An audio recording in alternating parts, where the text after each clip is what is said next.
Hati itu bening. Bismillahirrahmanirrahim. Assalamualaikum warahmatullahi wabarakatuh, kawan-kawan. Berbicara mengenai hati itu bening, dikaitkan dengan edisi mengenai sekolah, tidak bisa berhenti dengan satu edisi saja. Maka saya lanjutkan dengan edisi berikut ini. Akhir dekade 80-an menjelang beberapa tahun menjelang tahun 90, saya belajar dari beberapa ahli yang menyatakan bahwa bangsa yang tertinggal adalah bangsa yang anak-anaknya hanya sanggup untuk menghafal.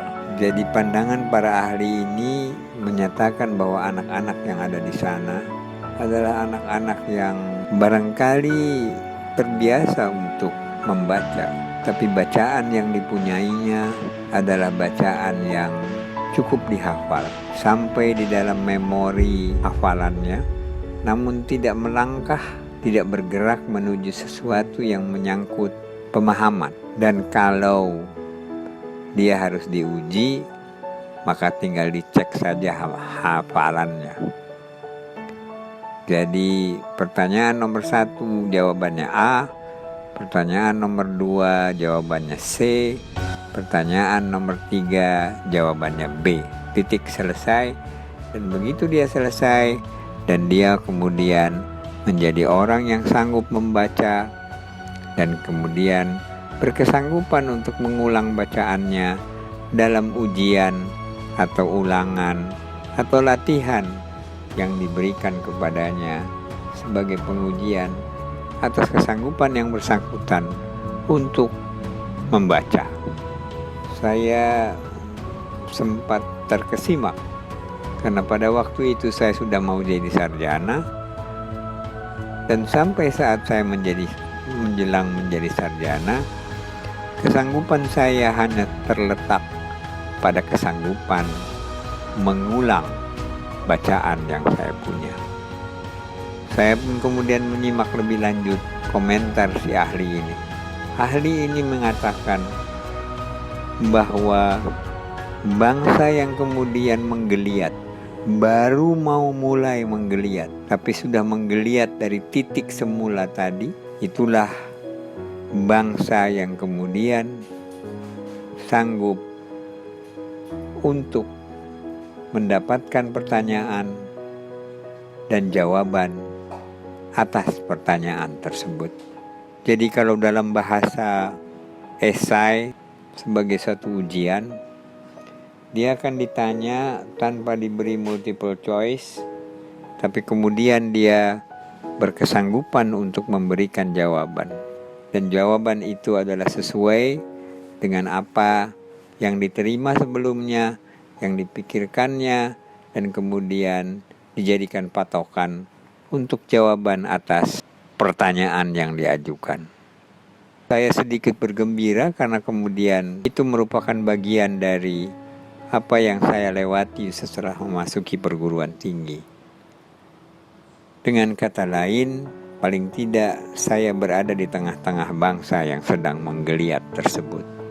Simakan yang saya lakukan terhadap ahli ini sampai kepada titik di mana, tahukah Anda bangsa yang akan maju di masa depan, yang tidak akan tertinggal dari bangsa-bangsa lainnya, dan yaitu anak-anak yang mempunyai kesanggupan. Dan anak-anak yang berkesanggupan ini adalah anak-anak yang berkesanggupan untuk mengajukan pertanyaan.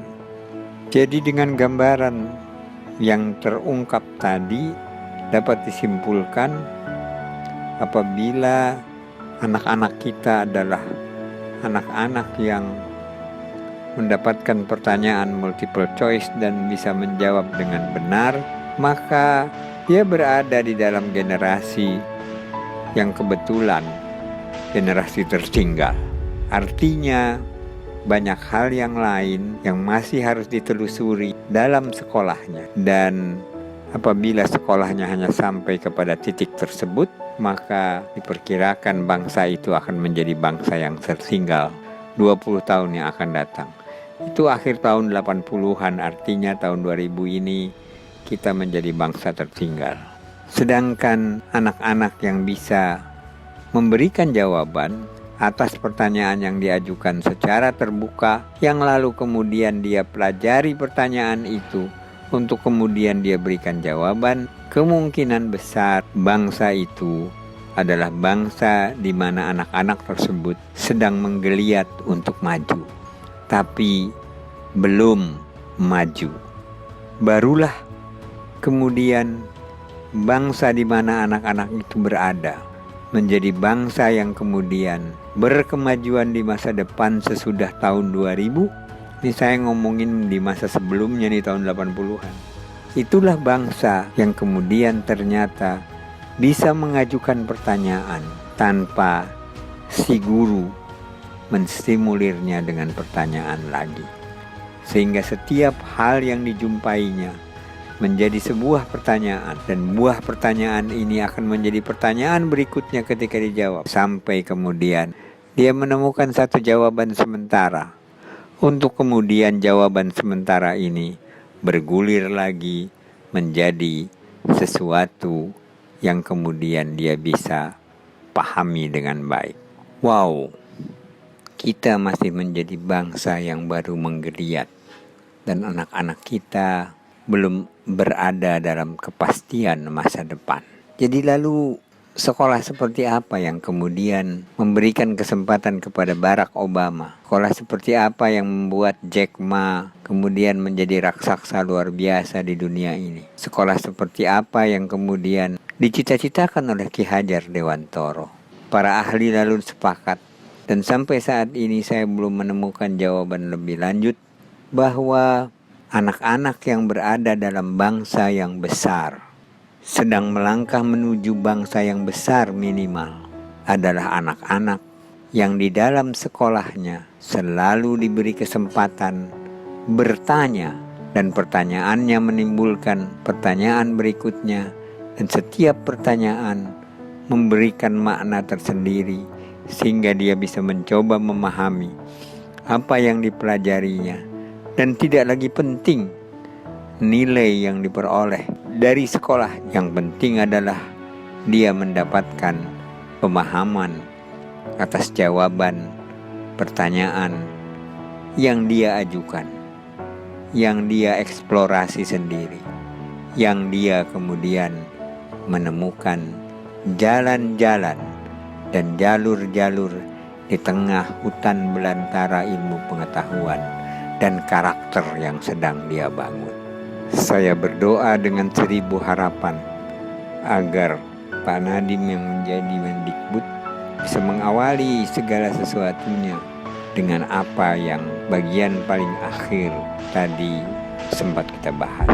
Bagaimanapun juga dunia pendidikan, sekolah dan kelas harus berada pada pergeseran dan evolusi yang memungkinkan setiap anak yang kita elus-elus kepalanya, yang kita doakan masa depannya, yang kita harapkan lebih cemerlang daripada kita, menjadi anak-anak yang mempunyai kesanggupan bertanya atas apapun yang berkembang di sekelilingnya. Tidak hanya sekedar hanya gara-gara COVID-19 lalu dia tidak bisa punya guru dan lalu berhenti sekolah. Kita harus mempunyai anak-anak yang setiap kali menjelang tidur dia bertanya, dan setiap kali dia bangun tidur dia punya pertanyaan berikutnya, dan setiap kali sang ayah kemudian melongo terhadap pertanyaan si anak, maka anak itu akan terjamin sebagai anak yang mempunyai masa depan di waktu yang akan datang. Kawan-kawan sekalian, tidak perlu terlalu dikhawatirkan, karena seandainya Anda mempelajari kurikulum yang ada sekarang, maka aspek pertanyaan itu sudah ada dalam panduan untuk memberikan kesempatan anak belajar. Dan kalau Anda menjadi eselon 2 atau eselon 3 dari BUMN yang ada atau kementerian yang ada di Indonesia, level pertanyaan itu adalah level kelima dari 5 level kesanggupan seseorang untuk menunjukkan kapasitas yang dimilikinya. Artinya, dari TK, SD, SMP, SMA sampai Anda menjadi eselon 2 di kementerian sekalipun, pertanyaan itu menjadi sesuatu yang bergulir dan menjadi alat ukur standar yang dimiliki oleh kapasitas intelektual maupun kapasitas kinerja yang dimilikinya. Persoalannya adalah lalu kemudian budaya kita tidak memberikan peluang terlalu besar untuk kesanggupan bertanya. Anda pernah mendengar orang tua yang kemudian anaknya bertanya pada waktu dia kelas 2 SD, lalu kemudian si ayah kemudian menjawab, "Jangan banyak tanya, lakukan saja."